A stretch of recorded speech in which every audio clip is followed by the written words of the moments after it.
A Ciencia Cierta, con Antonio Rivera.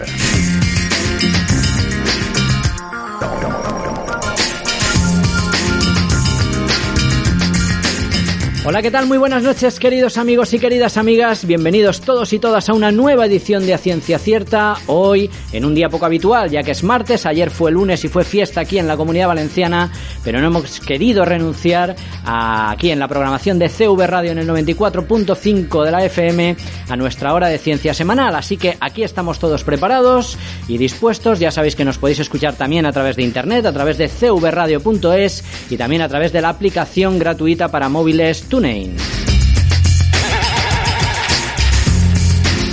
Les habla como cada semana Antonio Rivera y frente a mí, al mando de la técnica, Carlos Sánchez.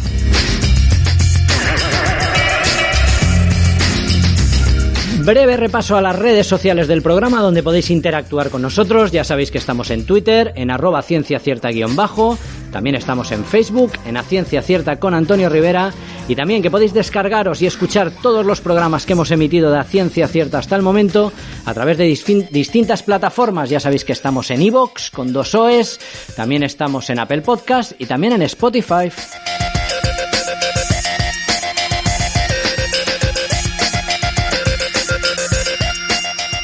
Y también agradecer, como siempre hacemos al principio del programa, a la Cátedra de Divulgación Científica de la Universidad de Valencia, que hace posible con su apoyo este programa.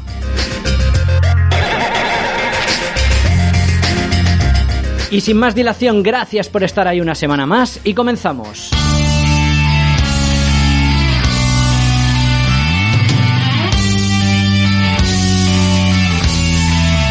Llega la tertulia A Ciencia Cierta, el Ágora.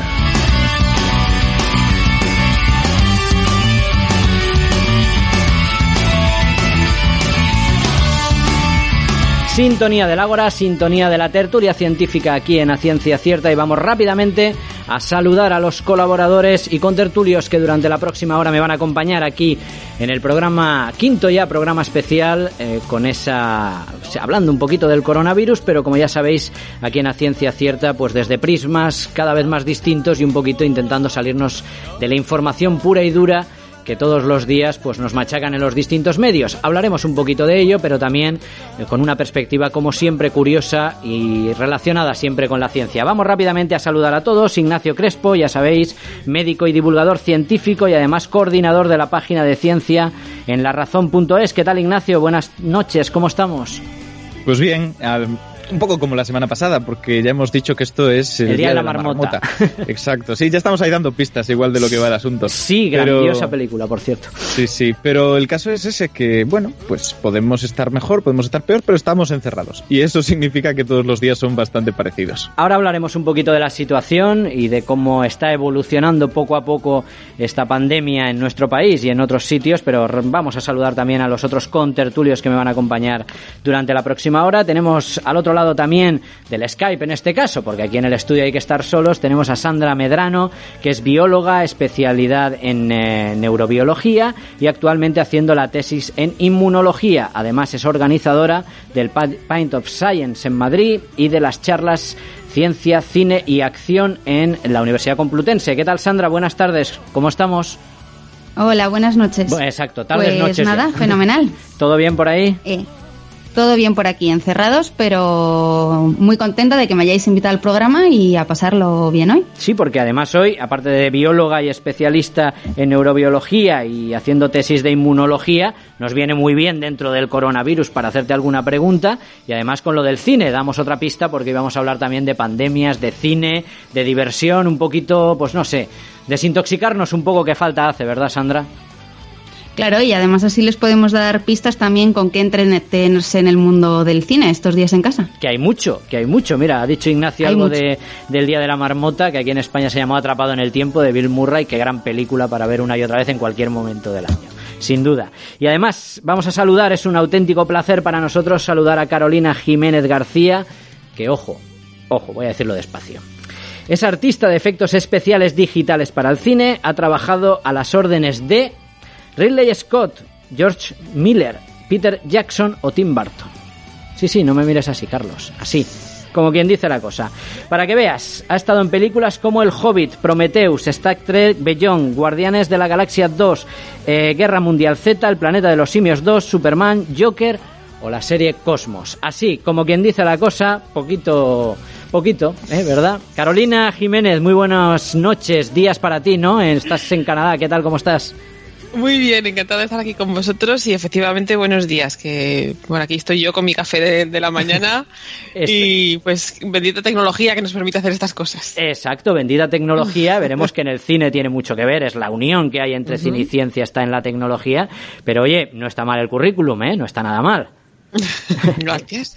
Enhorabuena, de verdad. ¿Tú estás exactamente en Canadá? ¿En Vancouver es exactamente? En Vancouver, exactamente. ¿Y cómo está la cosa por ahí, por Canadá? Pues estamos, imagino que te refieres a coronavirus. Sí.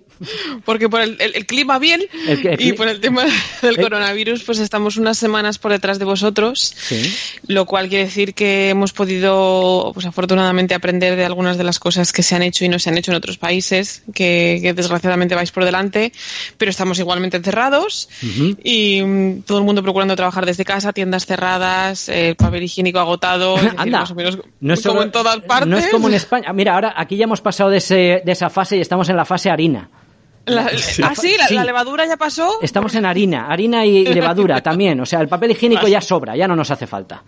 Ya todo el mundo tiene papel higiénico para meses en casa. Exacto, ahora es cuando compro yo que no cargué y ahora yo tengo todos los días que quiero. Bien hecho. Pues por lo demás estamos más o menos igual. Muy bien. Bueno, antes de empezar a hablar un poquito de cine, Ignacio y Sandra, o Ignacio, un pequeño resumen de la situación actual. Seguimos un poquito mejor cada semana y parece que esa curva pues va bajando lentamente, porque ya dijimos que la curva no iba a bajar de forma rápida, pero oye, sigue bajando poco a poco, ¿no, Ignacio? Sí, por decirlo muy rápidamente, lo bueno es que los datos son coherentes. La semana pasada dijimos que estaban mejorando las cosas, que algunas comunidades ya estaban con un R0 menor de 1, lo que significa que el virus, en principio y de forma muy simplificada, remite. Y esta semana la buena noticia es que aquellas que estaban bajando, en su mayoría siguen bajando, no todas, pero en su mayoría, y por primera vez todas vuelven a estar por debajo del 1, del R0 de 1. Eso es muy buena noticia, porque al final esto tiene que ser un movimiento coordinado de toda España y no solamente de algunas zonas, sino en el momento en el que el confinamiento se levante, puede volverse a extender a las zonas que estaban más tratadas, más controladas, el virus y las infecciones. En cualquier caso, las noticias epidemiológicamente son, igual que hemos dicho en las últimas semanas, lo mejor dentro de lo malo que es. Dentro de lo que podía ser, lo mejor posible. Digamos que el confinamiento funciona, evidentemente está funcionando, despacio porque no había otra forma, pero está funcionando. O sea, malo sería que no hubiera funcionado, entonces sí que tendríamos un problema y muy serio. Lo que pasa es que la gente se desespera un poco. Sí que se cumplen dos cosas. Por un lado, se desespera parte de la población en que, jolín, a pesar de esto, seguimos poniendo 600 muertos encima de la mesa todos los días, que parece que no es nada y es una barbaridad. Y luego, por otro lado, hay gente que oye que ya la cosa está empezando a funcionar y parece que se está relajando. Es un momento complicado en el que no hay que ceder porque es un momento clave, ¿no? Eso es un momento en el que tenemos que tener claro que lo que hemos conseguido no es algo ganado, es algo que tenemos que ir reteniendo, que constantemente el virus va a estar pugnando por ganar en ese caso. Y nosotros tenemos que actuar, por lo tanto, en consecuencia. Dejar de salir de casa por cualquier tontería, no empezar de repente, porque las noticias son buenas, a sacar al perro 7 veces en vez de 3, 3 que ya son muchísimas. El perro nos saca a nosotros ahora. Exacto, ese es el concepto. Sí. Y seguir un poquito con cabeza. Creo que esa es la clave, porque el rebrote es una realidad, es algo que puede ocurrir en cualquier momento y que lo más normal es que ocurra de forma natural, pero controlado. Y en el momento en el que se empiecen a producir rebotes, se tomen medidas otra vez un poquito más restrictivas. Va a ser, como decía ese artículo que se hizo tan famoso y que ya dijimos que en términos de biomedicina fallaba mucho, el martillo y el baile. El martillo ya ha sido esto, todas las medidas extraordinarias, y una vez se levante el confinamiento habrá que mantener otra serie de parches para impedir que el R0 vuelva a coger niveles superiores a 1 y esto se descontrole. Tendremos que hacer un programa, evidentemente, de cómo saldremos de esta o cómo ir saliendo de esta, porque vamos a hacer también otro experimento a nivel global, ¿no? Iremos viendo cómo diferentes países van tomando diferentes medidas y algunos acertarán, otros fallarán y tendremos que ir intentando, como decía Carolina, aprender de lo que hacen los demás bien, ¿no? Sí, y además también dependerá mucho de algunas características del virus y de su relación con la sociedad, con la demografía de los países que todavía no conocemos exactamente, como si genera inmunidad, memoria inmunitaria o no, por ejemplo. Mira, hablando de inmunidad y memoria inmunitaria, Sandra, que estás haciendo una tesis sobre inmunología, ¿qué sabemos del virus en relación a la inmunología? ¿Es verdad que cuando alguien pasa de una forma más fuerte o menos fuerte esta enfermedad, se crea inmunidad o no lo tenemos claro todavía? Pues tenemos algunos datos que sí que sabemos, pero evidentemente llevamos conviviendo con el virus muy poquito, unos 4 meses. Entonces todavía nos faltan cosas por saber, pero bueno, hay cosas que ya sabemos. Ya sabemos que producimos anticuerpos, anti-IgM y anti-IgG, que nos protegen frente a una reinfección de ese mismo virus. Pero todavía se desconoce, por ejemplo, cuánto dura estos anticuerpos en nuestro cuerpo, porque, por ejemplo, otros brotes que ha habido de SARS y de MERS, se sabe que los anticuerpos duran meses, pero que no son mucho más duraderos de ahí. O sea, que no es como cuando uno pasa de pequeño las paperas que ya sirve para siempre, que no lo sabemos seguro si esto va a ser igual o no.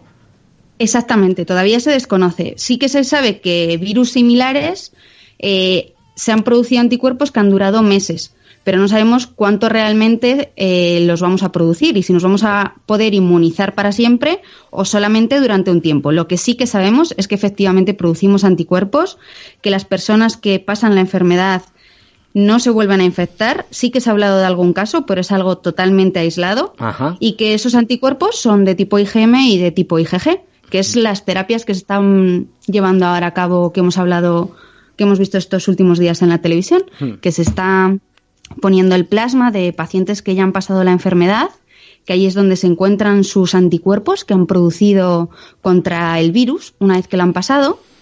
Y esa terapia se está usando en pacientes que están más graves para ver si les ayuda a mejorar.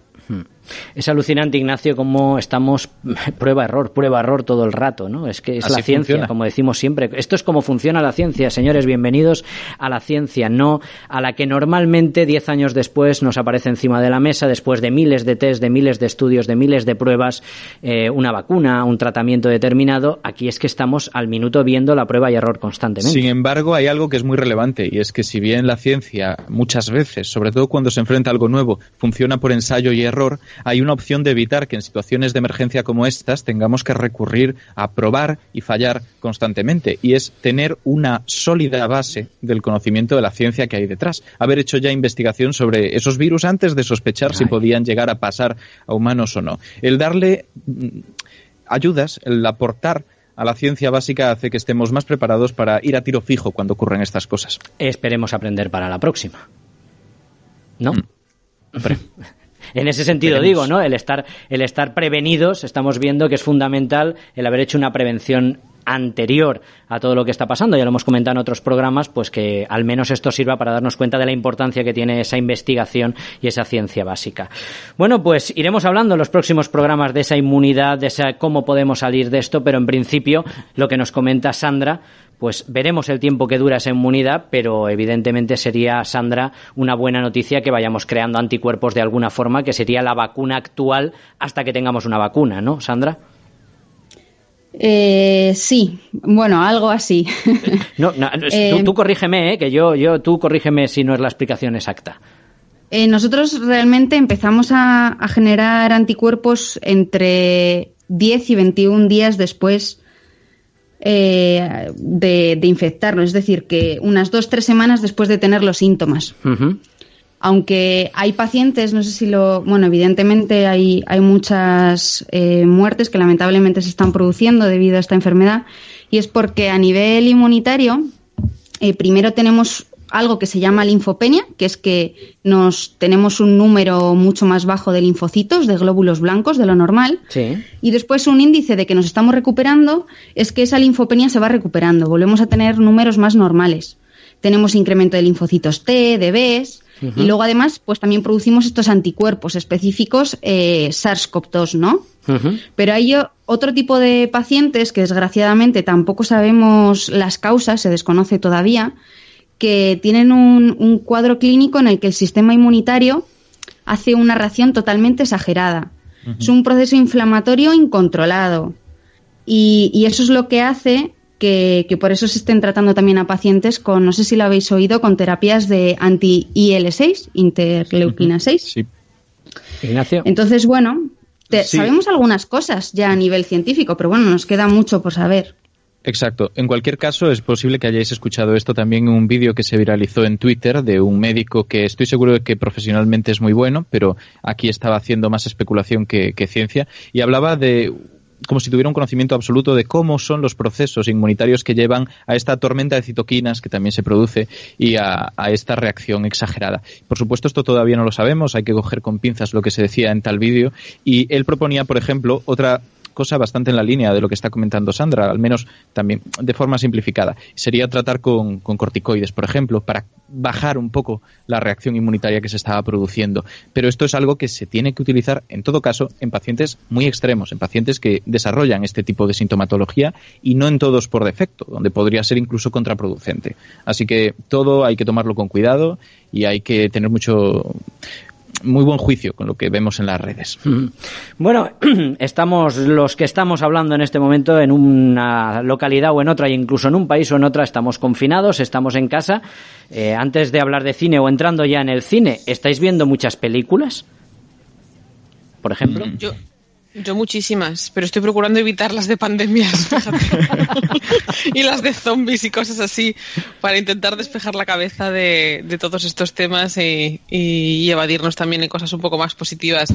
En general, yo estoy viendo mucho cine, pero evitando cines tristes y catastróficos. No sé si estáis vosotros de acuerdo. Yo estoy viendo mucha serie por falta de tiempo, porque no me gusta cortar las películas y no tengo tiempo para darle a una película entera ahora mismo, pero estoy también evitando las de pandemias o similares. Eso sí, tienen sus dramas, tienen sus problemas bastante graves, pero tienen más que ver con sangre que con virus.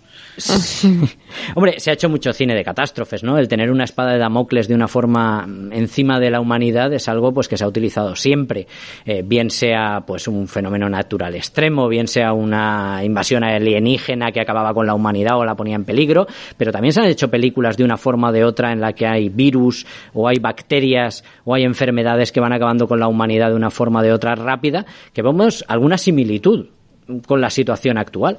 Sí que hemos visto algunas, ¿verdad, Ignacio? Sí. O quien queráis.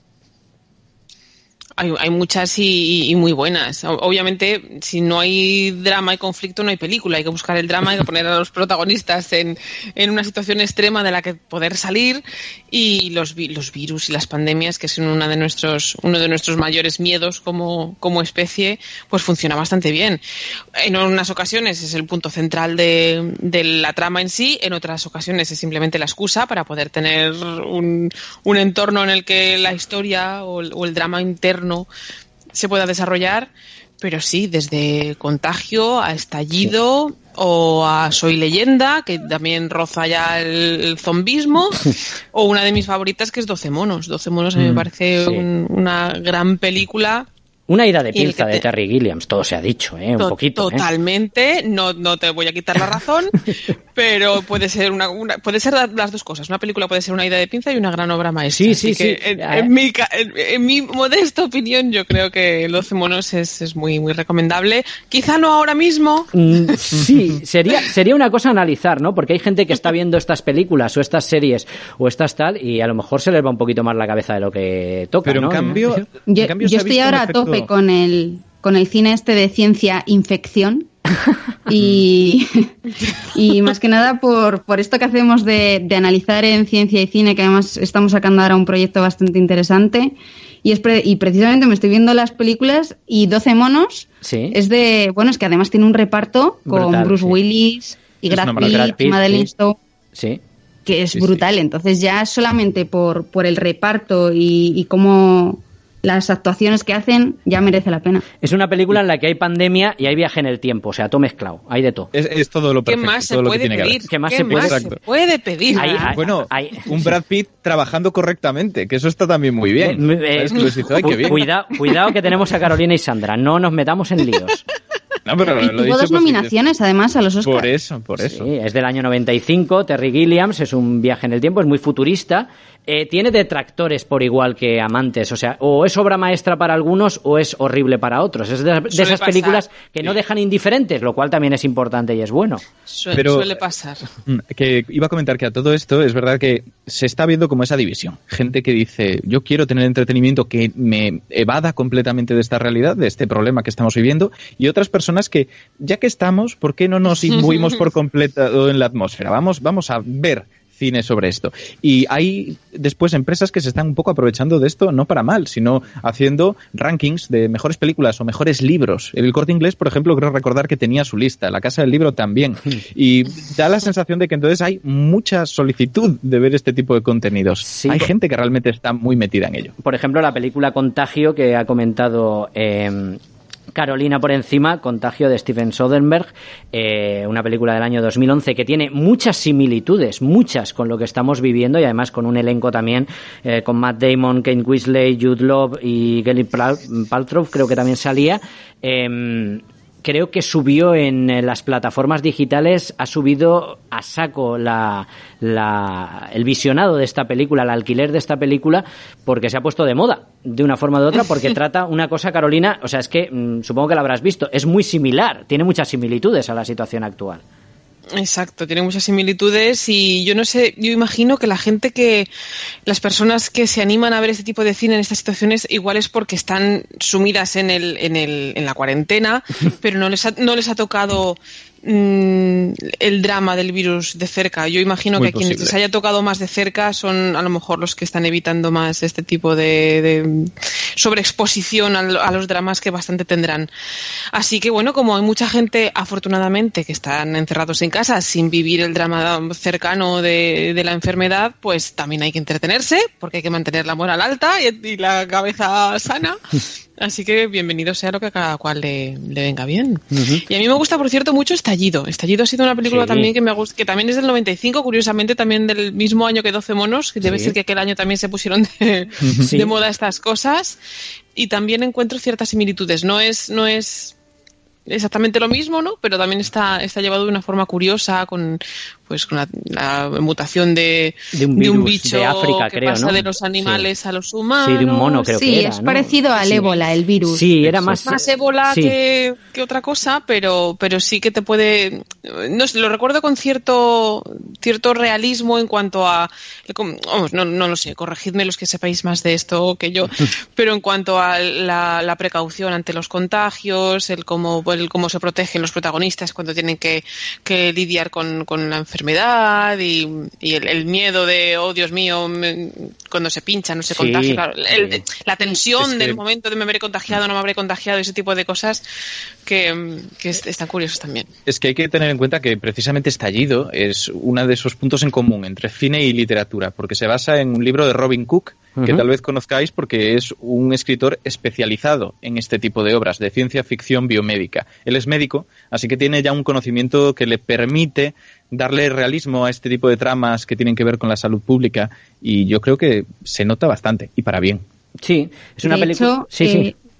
La película que hablabais antes, la de Contagio, tuvo un gran asesor que es Ian Lipkin, que no sé si lo sabéis, pero fue el asesor para la Organización Mundial de la Salud en el brote de 2003 de SARS.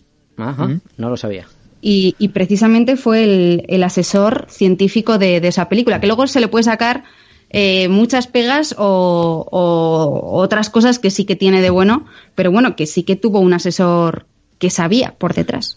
Oye, no es la primera película, ni mucho menos. Estoy recordando en Interestelar, por ejemplo, Kip Thorne, que fue asesor de Nolan en esa película, y se habla muchísimo de la ciencia de Interestelar, pero hay veces, y lo podíamos enganchar por ahí, en el que el cine puede utilizarse para de alguna forma divulgar, Carolina, la ciencia.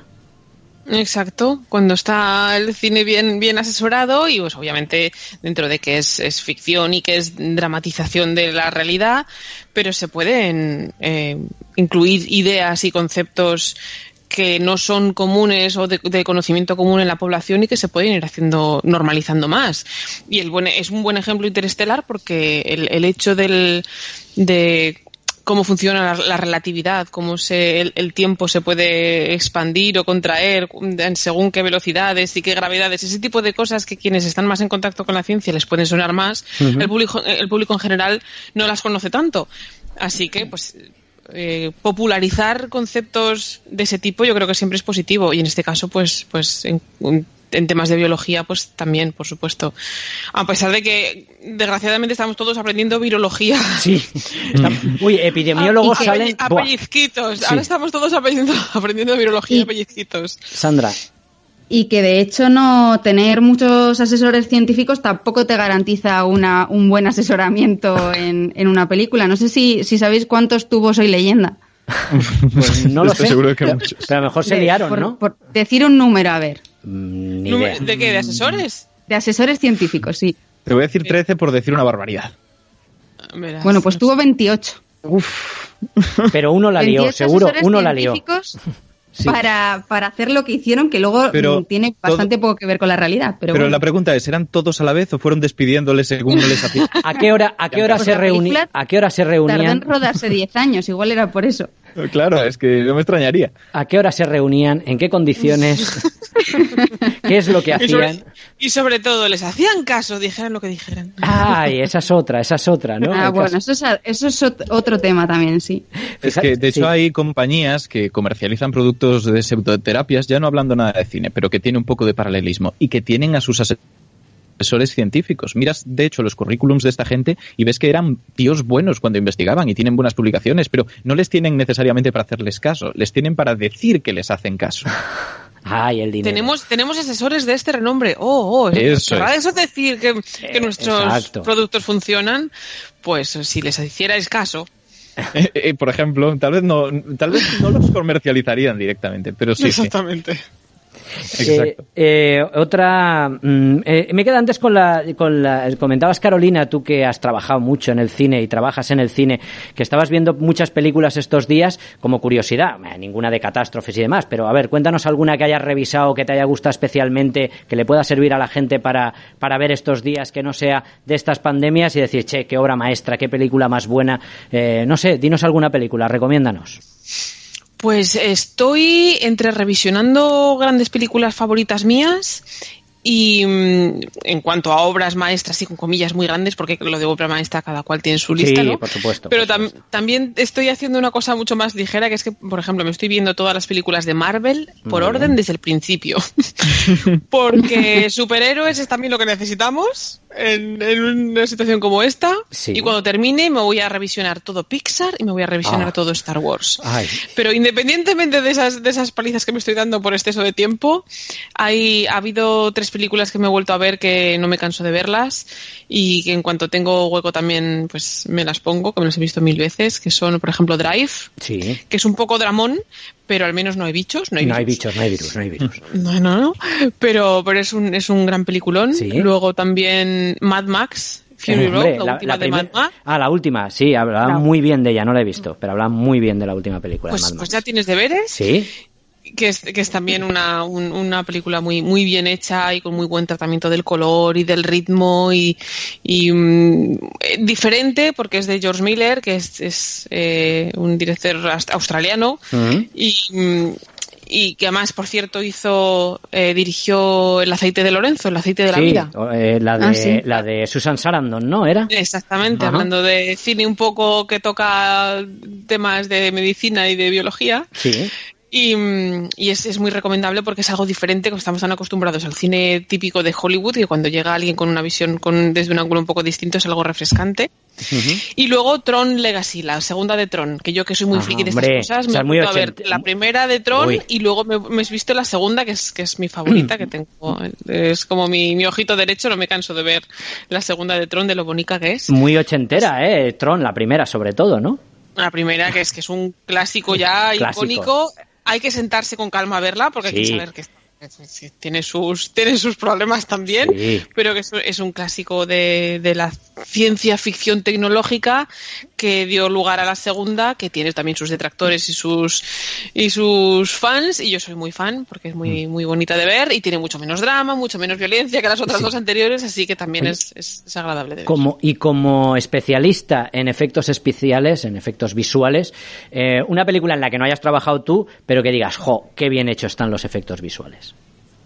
Pues fíjate que Mad Max Fury Road, por ejemplo, porque es una película que combina efectos especiales, es decir, efectos reales, efectos prácticos, que son explosiones. La mayoría de las explosiones de esa película, que anda que no hay, son reales, son explosiones realistas. Los coches, porque ahora estamos hablando de Mad Max, obviamente tiene que haber persecuciones y coches y explosiones.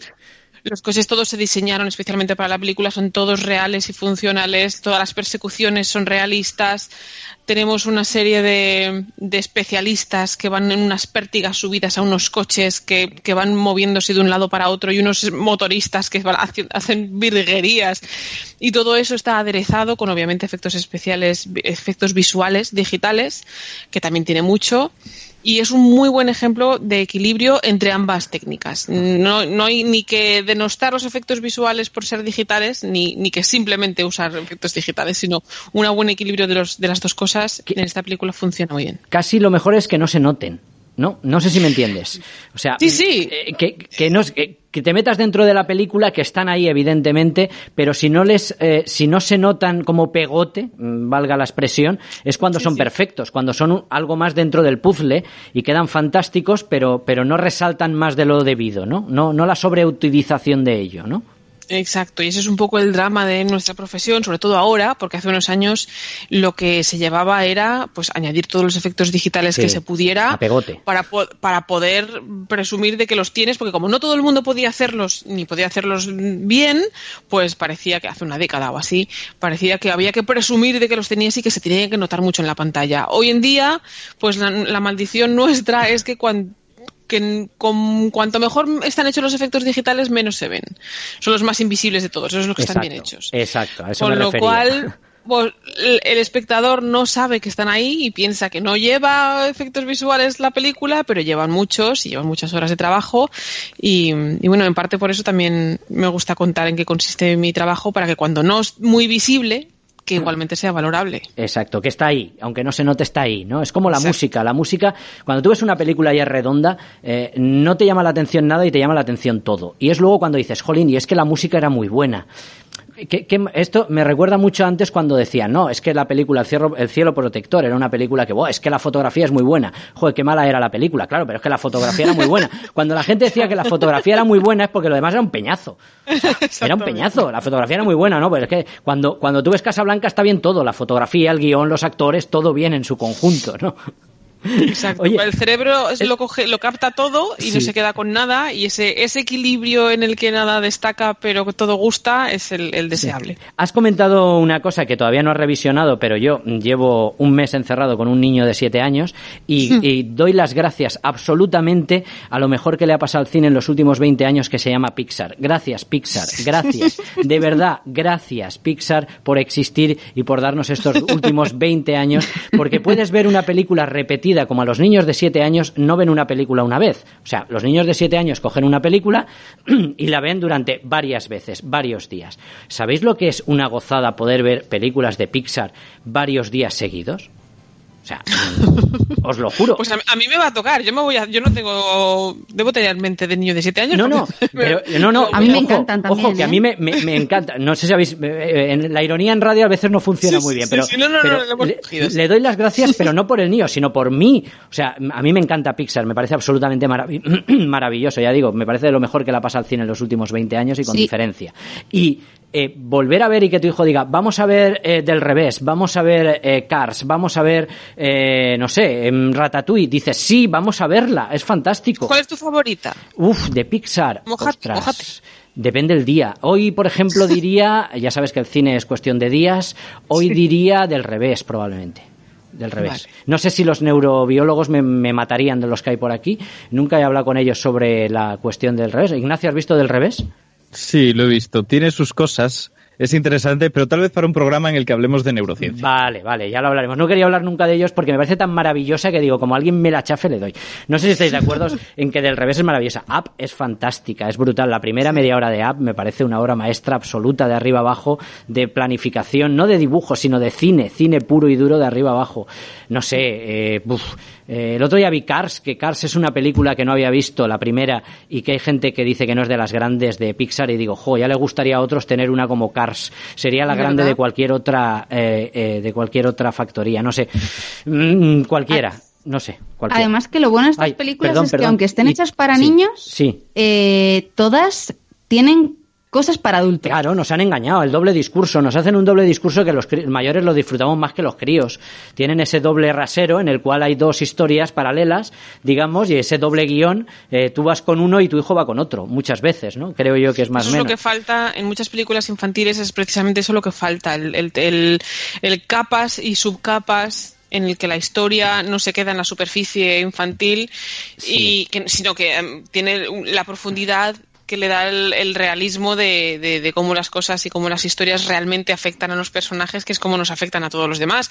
Y no solamente conecta gracias a eso con los adultos, sino que conecta con los niños de todas las edades, y cuando los niños van viendo la misma película varias veces o van creciendo con la película y la van revisionando, van encontrando cosas nuevas, y por eso Pixar, las películas de Pixar y este tipo de cine no cansa como cansan otras películas, que una vez que las has visto una vez ya no hay nada más que ver, sino que ahí siempre hay algo más que redescubrir, y según el día que te pille, la época que te pille o la edad que te pille, ves cosas nuevas. El otro día estuve viendo Toy Story 3, por ejemplo, y me parece una obra maestra de arriba abajo.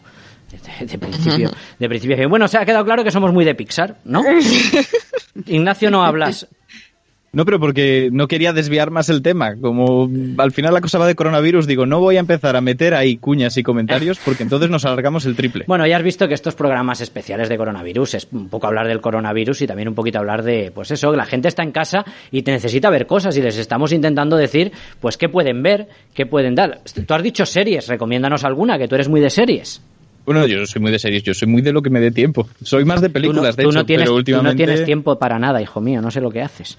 Pues ese es el problema. Suelo ver las series y las películas, bueno, las películas más cuando tengo tiempo para relajarme y prestarle atención a la pantalla y a todo, pero las series cuando me dedico a subir los artículos a la web. Ajá. Porque es un tiempo muerto horrible donde tienes que cargar imágenes con un sistema espantoso, y bueno, pues al menos se puede hacer algo. Entonces, series que recomiende... Pues mira, precisamente por hablar de esto, aunque no la he empezado a ver, me han hablado muy bien de la adaptación que han hecho de 12 monos a serie. Pero... Ah, sí, mira, me estaba hablando Carlos Sánchez, la está viendo, nuestro técnico la está viendo y me la ha recomendado, dice que está muy bien. Sí, pero por ejemplo, que haya visto hace poco, me he empezado a ver Homeland, que no la había visto nunca.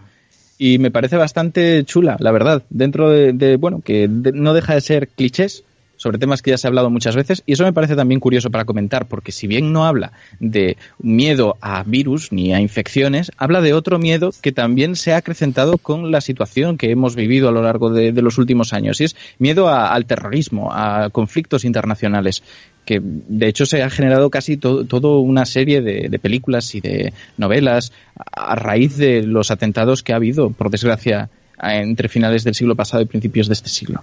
Y claro, eso al fin de cuentas condiciona nuestra forma de buscar entretenimiento. Se ha creado un género y es bastante interesante pensar qué va a ocurrir a raíz de este brote, si tal vez ocurra lo mismo.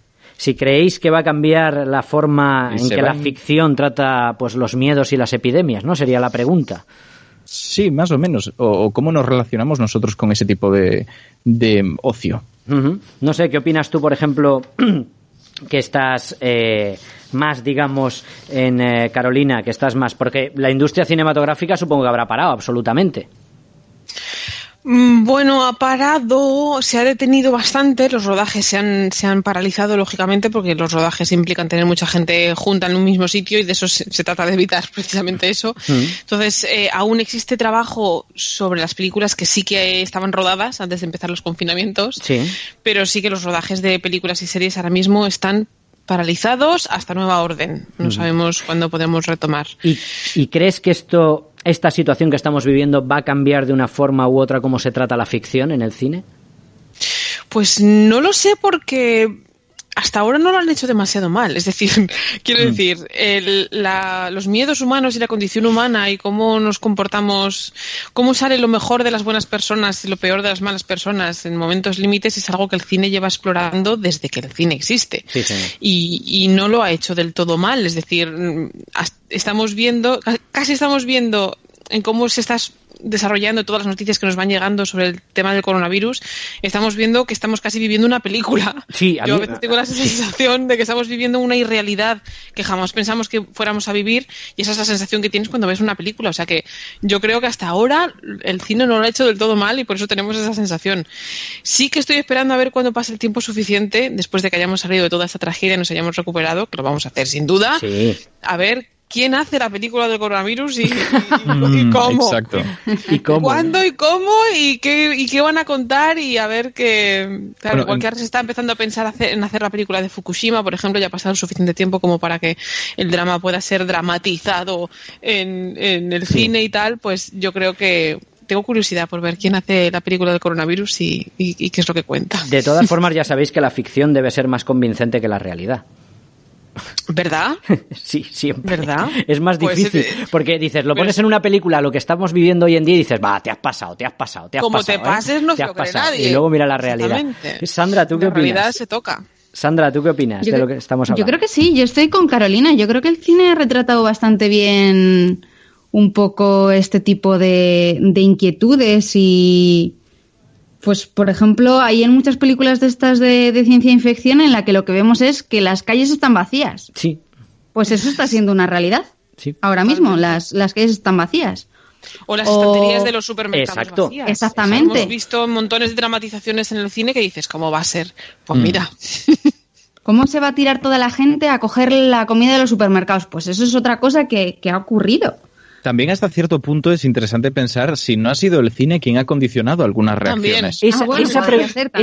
Esa reflexión es muy buena. O sea, ¿lo hacemos así porque lo hemos visto en la ficción?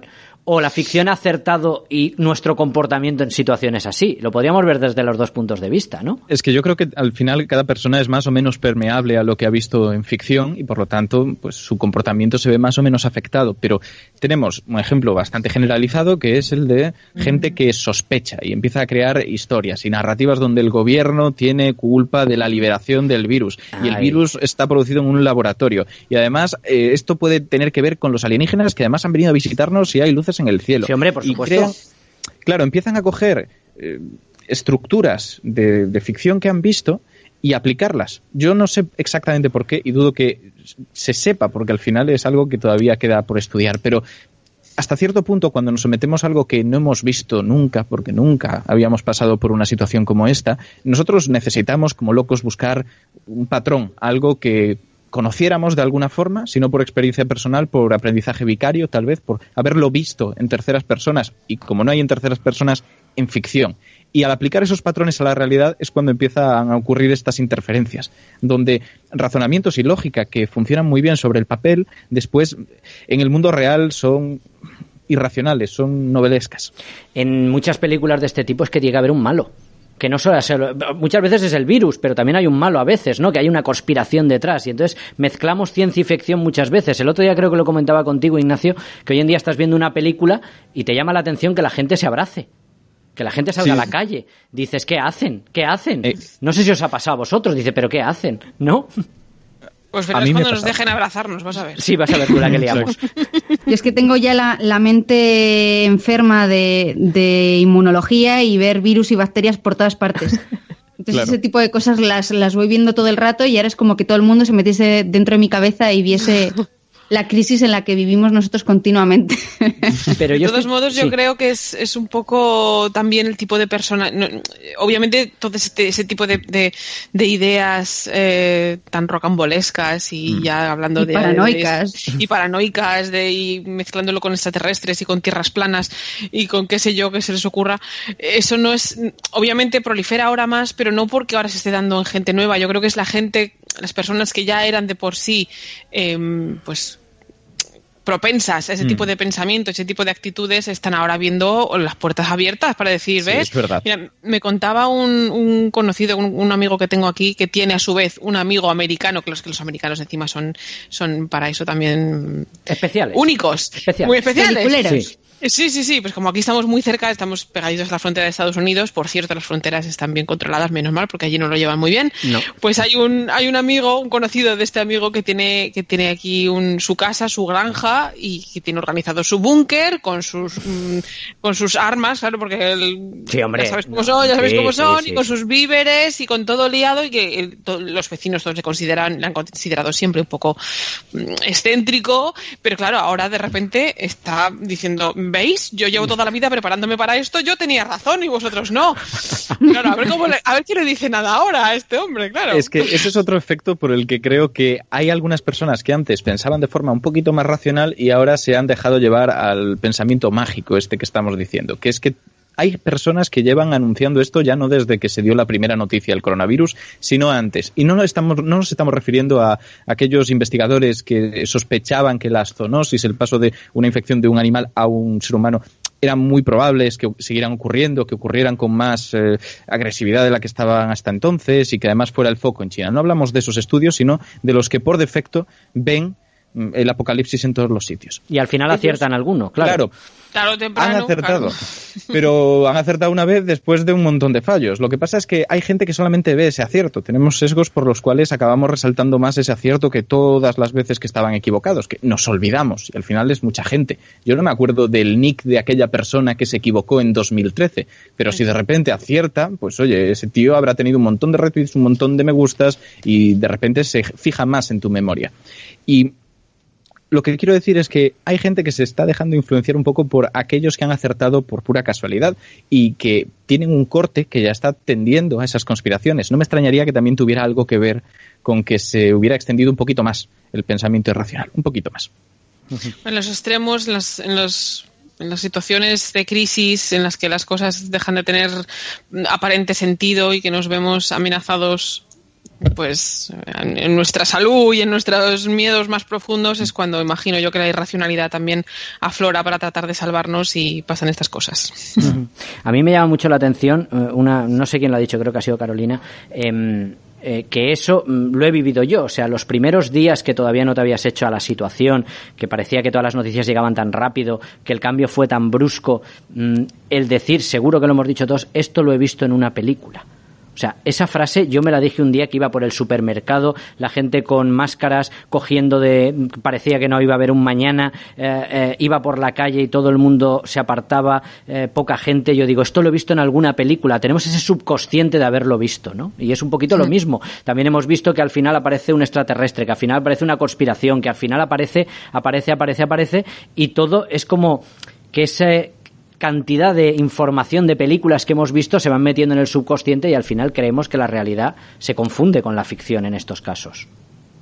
Yo últimamente he visto referencias a la película 2012 en cuanto a esto, a lo de y otra cosa más y después otra. O sea, no es un apocalipsis único en el cual llega un virus y arrasa a la población mundial, es un conjunto de muchas catástrofes. Y en este caso empieza con virus o incluso con los incendios en Australia y la gente va concatenándolo creyendo que todo esto forma parte de un mismo efecto. O el Krakatoa, por ejemplo, el volcán del otro día. Sí, a eso voy. Exactamente.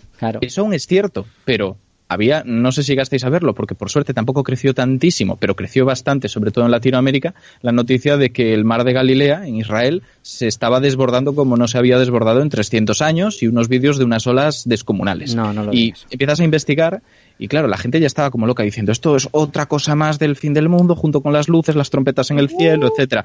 Pero el vídeo era de una costa normal, el mar de Galilea es un mar interior, no tiene ese oleaje, aunque tiene algo, y eso de que se había desbordado no era cierto, pero en parte sí, y es que tenía un nivel que era notablemente alto, y que si seguía así, pasados creo que eran 6 centímetros o algo así de altura, se desbordaría. pero desbordarse es como quien echa un poco de agua de más en el vaso, no quien crea un tsunami en la costa. En cambio, la gente estaba ya con las ganas de creer eso, de añadir esa parte más de ficción, de vivir la aventura. Estamos susceptibles, es normal que seamos susceptibles, ¿no? Y que ahora nos parezca todo una más, cuando en otro momento lo del Krakatoa pues hubiera sido pues una noticia de faldón de página, como aquel que dice, ¿no? No hubiera sido importante, pero hoy en día es que era otra más, y eso se va sumando. El fin del mundo va sumando adeptos, ¿no? De una forma o de otra. Y como tú decías, estamos acostumbrados en el cine que haya un malo. Sí. Queremos buscar un malo, un responsable, alguien que tiene que caer al final, derrotado. Sí. Y por eso también buscamos quién es el culpable y quién está detrás de todo esto. Pues no, esto no es un guión, esto es la vida real. Un malo y un bueno. O sea, un héroe que al final, en el último momento, me estaba acordando de Estallido, que en el último momento encuentra la vacuna, hablo de hace 20 años, porque la vi en el cine, no me acuerdo muy bien, pero que se encuentra la solución en el último momento para que el protagonista y la chica se salven. También en ese lado esperamos el momento en el que el héroe llegue de una forma o de otra y encuentre la solución o la vacuna. Eso también lo hemos visto en el cine, el final feliz. Sin duda, y obviamente los héroes aquí en este caso van a ser muchos y el final va a ser despacito, va a ser muy despacito, va a haber final con muchos héroes, pero va a ser despacito, nada de... No va a ser ese subidón de final, vamos. Golpe de orquesta. No, con el don final, ¿no? No. Ya podría ser como en la película y de repente todo arreglase de una vez. Sí, estaría bien. O que fuera un sueño y saliera. Es poco probable, sí. Sí, es poco probable. Muy poco probable. Sandra, no nos has comentado tú películas que estás viendo, que creo que lo hemos comentado todos, menos tú, no nos has dicho ninguna. Venga, algún consejo así para poder ver, sean de pandemia o no, nos da igual. Pues yo vi el otro día, volví a ver Birdman, que me encanta. Uh-huh. Es un peliculón, la fotografía de esa película es brutal. Y todo lo demás, ¿no? Bueno, y todo lo demás, el guión y todo, sí. Sí. ¿Y qué más? Otra que mi favorita, que no tiene nada que ver y es un poco de broma, pero que me gusta mucho, es Snatch, Cerdos y Diamantes. Anda, que el traductor. Que es un poco... el que ha puesto el título también. Hasta bien, ¿eh? Y pues tiene un reparto bastante bueno y me gusta mucho. Y de series, la de Westworld, que es de Jonathan Nolan, el hermano de Christopher Nolan. Y me está gustando bastante. Uh-huh. También una película, aunque es un poco dramática, una serie dramática, ya que hablamos aquí de ella mucho cuando hicimos un programa especial, pero si alguien no la ha visto, oye, Chernobyl es una pedazo serie que, aunque sea un poco triste en este momento, pero como eso ya ha acabado, se puede ver, es real, pero Chernobyl también la podemos recomendar, que es una serie fantástica, por ejemplo. Uh-huh. Sí. Con sus cosas. ¿Y si tuvierais que recomendar comedias, series o películas de comedias, más cosas más vamos sencillas? A cosas más sencillas y alegres. Venga, a ver. ¿Qué se os ocurre? A ver. Hombre, empiezo yo. Yo, por ejemplo, hay una película que levanta el ánimo siempre y que recomendaría ver siempre, que no es muy actual, pero me parece que viene bien, y es Cantando bajo la lluvia. Por ejemplo. Por supuesto. Por ejemplo, a ver, ¿quién oye esa sintonía y ese baile que se pegan ahí en mitad de la lluvia y no, pues se le sube el ánimo para arriba? Por ejemplo, clasicazo, ¿no? clásico. Bueno, vamos, enorme, clasicazo. O como comedia también, oye, mira, una de los 80 que estaba muy bien era Un pez llamado Wanda, por ejemplo. Otra comedia buena. Mira tú, yo te iba a recomendar Criaturas Feroces. También está muy bien. Que es una especie de spin-off de Un pez llamado Wanda. Sí. Y que cada vez que estoy de mal humor me la pongo y es que me levanta la moral. Que nadie se espere tampoco un peliculón, porque es una película muy sencillita, de parte de los Monty Python. Exacto. Y que es para morirse de la risa, que es lo que hace falta también a veces. Venga, otra. Pues sí, mira, yo en esta misma línea voy a recomendar otro clásico que la gente yo supongo que lo habrá visto 1000 veces y es Top Secret. Hombre, humor absurdo. Hombre, algunos la vimos en el cine, mira si somos viejos. Y en serie también un poco de humor absurdo, no sé si lo conocéis, pero Arrested Development. No, esa no. No, yo no la conozco.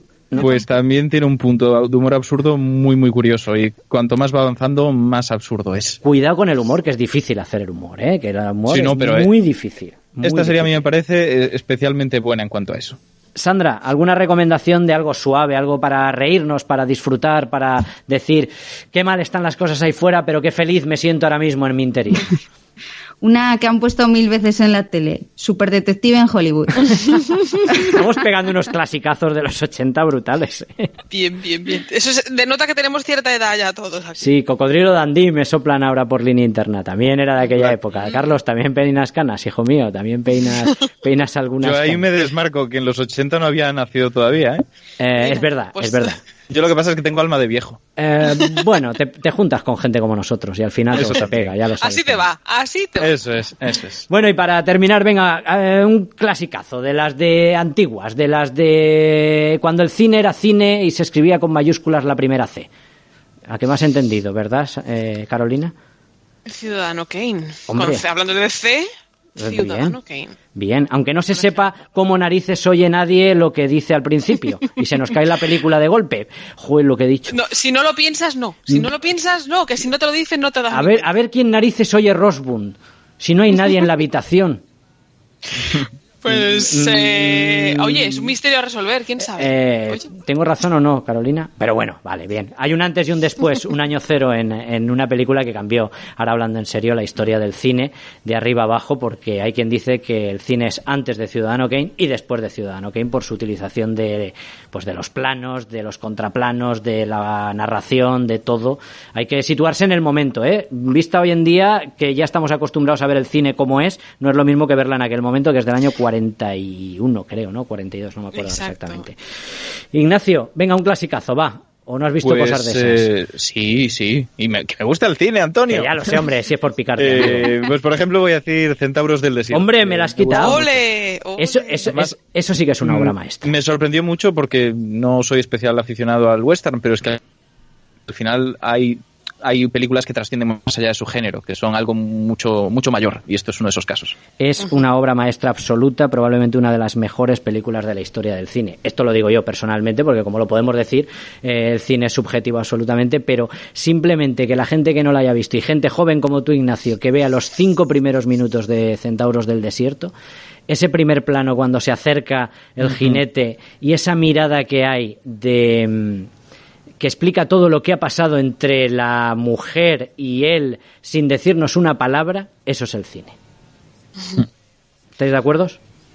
Mucho. Sí. Uf, qué buena que es Centauro del Desierto, por Dios. Mira, no sé si habrás visto de John Ford también, El hombre que mató a Liberty Balance. Apúntatela. Sí. También. Sí, la he visto. Obra maestra absoluta. Sandra, venga, un clasicazo, que estamos acabando por todo lo alto. Venga.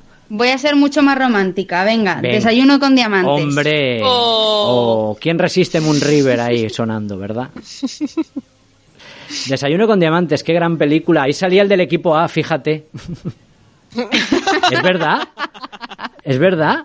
La gente que... No había caído. Claro, el protagonista es el del equipo A, el Aníbal ¿era? ¿Aníbal se llamaba? No recuerdo. Sí. Bueno, y una Audrey Hepburn bellísima. Poco se puede estar más guapa en una película que Audrey Hepburn desayunando un croissant en Tiffany's, así, y sonando Moon River de fondo. Bueno, pues hemos hecho un buen repaso. ¿Alguna más se os ocurre? Venga, una serie clásica de las que veíamos de pequeños. Venga, una serie. Serie clásica de las que veíamos de pequeños. Hombre, sí, nosotros, no hace falta irse a los 40, que no habría muchas. Pero ¿Cada cual de pequeño? Cuando era pequeño. Cada uno nosotros.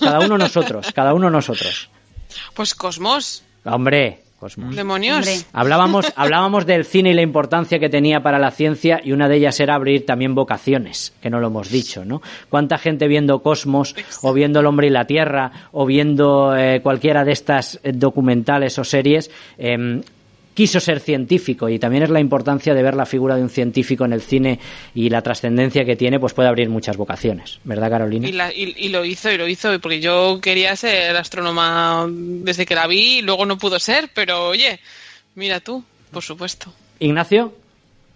Pues yo es que de pequeño veía muy pocas series, pero voy a decir una serie antigua, una serie que podría haber visto yo, o incluso que podrían haber visto, pues no mis abuelos, pero sí mis padres, y es Doctor Who. Muy bien. ¿Y Sandra, para terminar? La de dinosaurios, no sé si os acordáis. Que salía ¡Mami! Sí. El dinosaurio de este bebé y él que se iba a trabajar a la obra. ¿Os acordáis de ella? Sí.